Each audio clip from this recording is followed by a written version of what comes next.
아버지께서 말씀하신 것이 내가 얼마나 개종교육을 받으려고 2-3달 동안 얼마나 노력을 했고 또한 돈을 많이 썼다라고 말씀하시면서 주머니에서 노끈을 꺼내시는 거예요.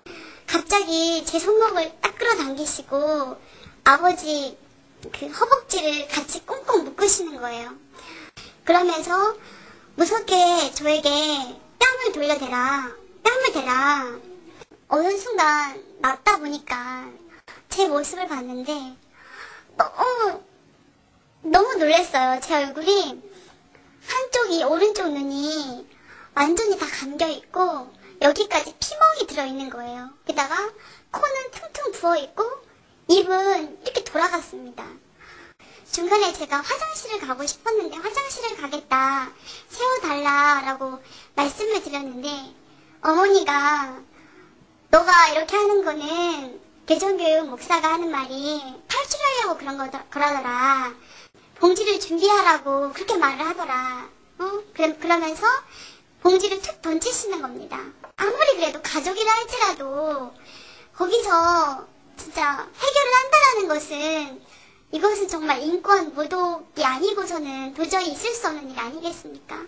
개종교육을 어떻게 받게 되셨나요? 5-6명의 그 힘센 남자들에 의해서 강제로 끌려서 이제 차에 타게 되었고 개종교육 장소까지도 감시를 받으면서 가게 되었습니다.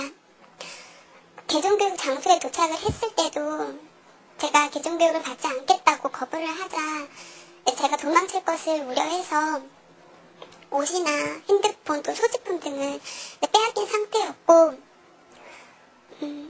제가 계속적으로 개종교육을 받지 않겠다고 하자 구타와 또 심한 강한 제압이 또 있었고요. 말로만 들어도 정말 많이 힘들었겠구나 하는 생각이 드는데요. 어떻게 빠져나올 방법은 전혀 없었습니까? 경찰들이 저 있는 곳으로 왔을 때 내보내달라고 호소를 했지만 그런데 저를 내보내주지 않더라고요. 이미 경찰들과 개종교육을 하는 목사들과는 이미 많은 수차례 안면이 있었더라고요. 그래서 이제 이 상황에서 제가 도망칠 수 있는 빠져나올 수 있는 방법은 저 혼자 힘으로 도망치는 것 밖에는 없었고요. 제가 도망을 쳐서 나온 후에 저는 학교나 다시 집으로 갈 수는 없었습니다. 만약 제가 다시 집으로 갔다면 또다시 개종교육을 받아야 했거나 심지어는 정신병원에 갔기 때문에 너무나도 무섭고 또 두려웠기 때문에 집으로는 갈 수가 없었어요. 네, 개종교육 중에 정신병원에 감금된 적이 있다고 하던데요. 네. 정신질환이 있었던 건가요? 아니요. 정신적으로 질환이 있어서 제가 정신병원에 입원을 한 게 아니라 그 개종교육을 받지 않는다라는 그런 표현 때문에 제가 강제로 정신병원에 입원하게 된 거예요. 그러니까 한 4시간 정도를 그곳 사람들과 계속 실험을 했던 것 같아요.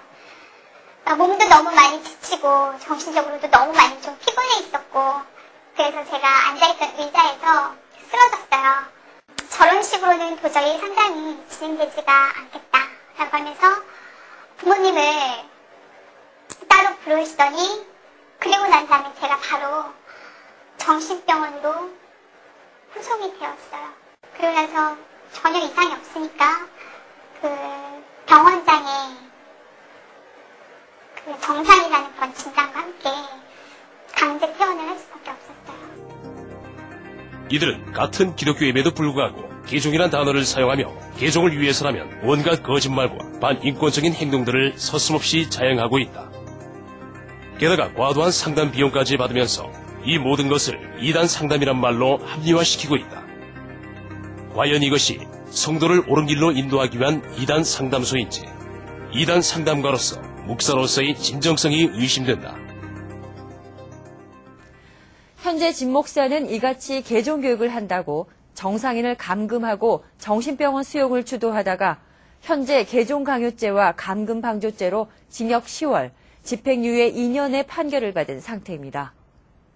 지난해 10월 고 김 씨는 개종교육을 받지 않는다는 이유로 전 남편에 의해 학대를 받다가 심지어 둔기로 수차례 가격을 당해 숨졌습니다.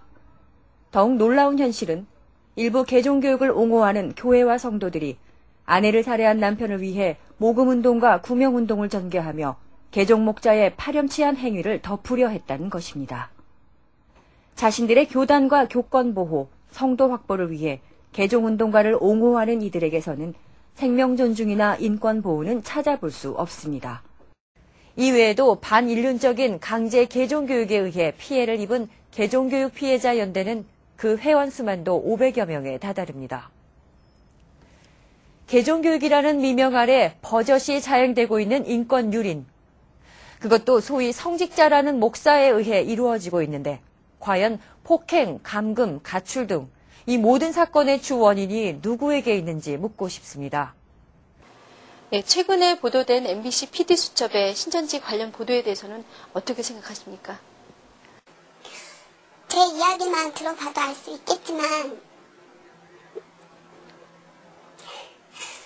저뿐만 아니라 저 주변에 너무 많은 사람들이 방송으로 인해서 힘들었고 또 많이 피해를 받고 또 가족 외에서도 너무나 많이 힘들잖아요.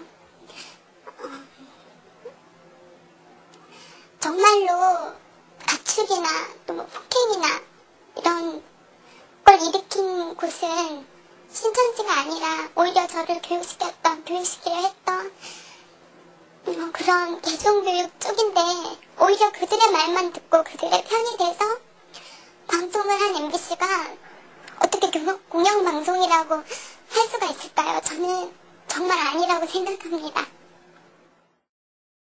마지막 피해 청년의 말처럼 과연 이런 것이 공영방송이라 할 수 있을지 MBC에게 묻고 싶습니다. 또한 일부 거짓 제보에 눈이 멀어 편파적인 방송을 제작한 MBC PD수첩은 과연 누구를 위한 시대의 대변인이 되겠다고 하는 것인지 궁금할 뿐입니다. 방송이 나간 후에 가장 피해를 입은 것은 신천지라 생각되는데 신천지 측 현재 입장은 어떻습니까? 네, 사회적으로도 신천지가 거짓된 모습으로 이슈화되어져서 신천지 내외부적으로 많은 피해가 있었습니다.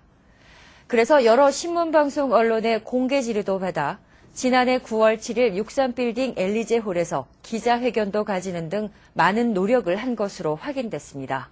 그리고 신천지는 오히려 여러 언론기관 및 검찰의 잦은 수사에도 최대한 협조적인 모습을 보였고 그 결과 검찰에서 무혐의로 종결되었습니다. 지금까지 살펴본 내용만으로도 PD수첩이 신천지에 대해 왜곡 보도했다는 것은 명백합니다.